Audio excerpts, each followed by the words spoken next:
Imagine a quiet suburban town where neighbors wave hello, children ride their bikes without a care, and every night feels safe. Davis, California, was one such town, a place where crime seemed distant, and the most significant worries involved school grades or the local sports teams. But on April 14, 2013, this serene facade was violently shattered, exposing a terrifying truth that even the most secure communities aren't immune to the darkest of human impulses. This is the disturbing case of Daniel Marsh, a story that defies comprehension and reveals the unthinkable lurking behind a teenage smile. Daniel Marsh was a 15-year-old boy like many others. On the surface, he was intelligent, well spoken, and even charming. But beneath the calm exterior, a storm was brewing. Marsh had a history of mental health struggles that were often dismissed or misunderstood. Diagnosed with depression and Drastically various changed personality when he disorders, spent three and a his half mind hours was a crying and labyrinth of denying any violent involvement. fantasies and obsessions with death. But no one knew the extent of his darkness. Not his friends, not his teachers, not even his family. He was the quintessential But when boy next Detective door, Pineda played a harboring recording a of a secret phone call so between two of the violent it would people shock an entire implicated nation. Daniel in the crimes, It all started Daniel's earlier denials that year came to an when end, Marsh began and he started. exploring his darkest desires. He spent hours online, immersing himself in graphic content, videos, images, stories that most people would find deeply disturbing. But for Marsh, this wasn't just a casual interest. It was an obsession. He wrote about his violent thoughts in a journal, detailing how he fantasized about killing people, about the thrill it would bring. To him, the idea of murder wasn't horrifying, it was exhilarating. He wanted to feel what it was like to take a life, to watch someone's last moments fade away because of him.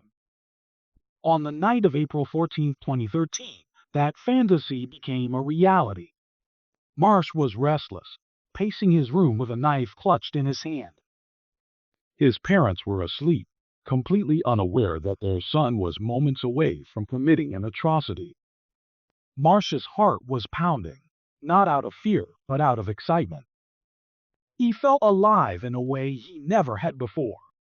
It was as if he was about to embark on the ultimate adventure. And so, he quietly slipped out of his house, the knife hidden beneath his hoodie. He didn't have a specific target, he just wanted to kill. As he roamed the quiet streets of Davis, Marsh's mind was racing. He scanned the darkened windows of the houses he passed, looking for the perfect opportunity. And then he found it, the home of Claudia Mopan and Oliver Chip Northup, an elderly couple who were well loved in the community. They were in their 80s, retired, and enjoying their golden years in peace. They never locked their doors because they never felt the need to. After all, they lived in Davis, a town where nothing bad ever happened. But that night, their trust in the world around them would be their undoing. Marsh crept up to their And house, dopamine, testing the just windows all until of he it found one that rushing was over me. unlocked. He slipped inside like a shadow, moving silently He through the said these feelings darkness. were only heightened when Chip and The Claudia were couple was conscious asleep, and resisting against completely the attack. unaware of the nightmare about to unfold. Marsh stood over them, watching them sleep for a moment, feeling the adrenaline surge through his veins.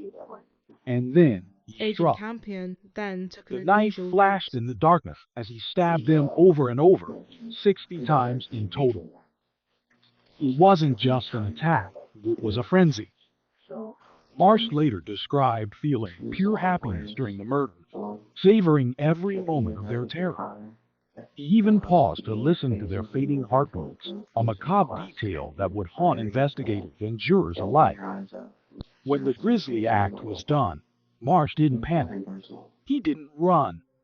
Instead, he meticulously cleaned the crime scene, wiping down surfaces to remove any fingerprints and disposing of his clothes to erase any evidence of his presence. He left the house the same way he entered, quietly, calmly, and without a trace. By the time the sun rose the next morning, the bodies of Claudia and Chip were discovered by their horrified family members. The town was in shock. How could something like this happen here? Who could be capable of such brutality? The investigation that followed was intense. Detectives scoured the crime scene. There were no obvious leads, no forced entry, no clear motive, and no suspects. For weeks, Marsh watched from the sidelines, following the news coverage with a sense of pride. He had done it. He had committed the perfect crime, and he felt invincible. But his arrogance would be his downfall. Marsh couldn't resist bragging about the murders. He told his friends in gruesome detail about what he had done, describing the sensation of stabbing his victims and the sound of their dying breaths. At first, his friends thought it was just another one of his sick jokes. But as the investigation dragged on, one of them became suspicious and tipped off the police. On June 17, 2013, Daniel Marsh was arrested. When confronted by detectives, he didn't deny it. In fact, he seemed almost eager to confess, recounting the events of that night with a chilling detachment.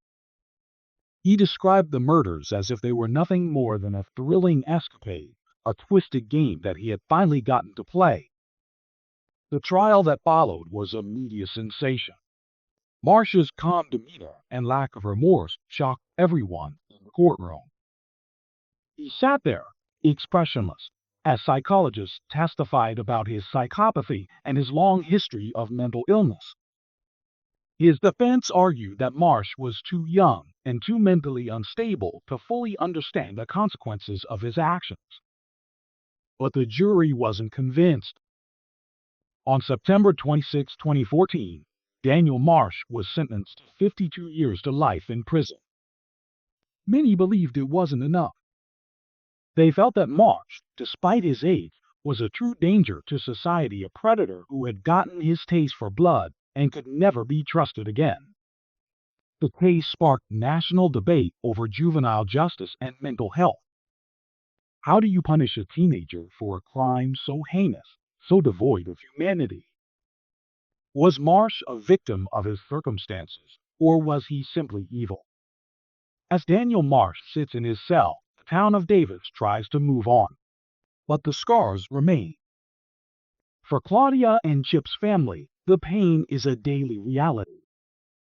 For the community, it's a chilling reminder that monsters can look like anyone, even a quiet, well-mannered teenager from the neighborhood.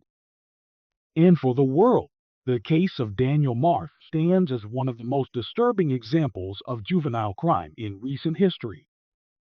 It forces us to ask hard questions. Could Marsh have been stopped before it was too late? Were there warning signs that everyone missed? And most disturbingly, could there be another Daniel Marsh out there, lurking in another unsuspecting town, waiting for their chance to strike? The case of Daniel Marsh is a sobering lesson in the unpredictability of human nature and the darkness that can hide in plain sight. It's a story that reminds us all to look a little closer, to ask more questions, and to never assume that evil has a certain fate. Because sometimes the most terrifying monsters are the ones we never see coming. Thank you for joining us on this deep dive into the disturbing case of Daniel Marsh. If you found this story compelling, please like, subscribe, and turn on notifications so you never miss a new video. Stay safe, and remember, the world is not always as it seems. This is True Crime Vault, uncovering the darkest corners of human nature, one story at a time.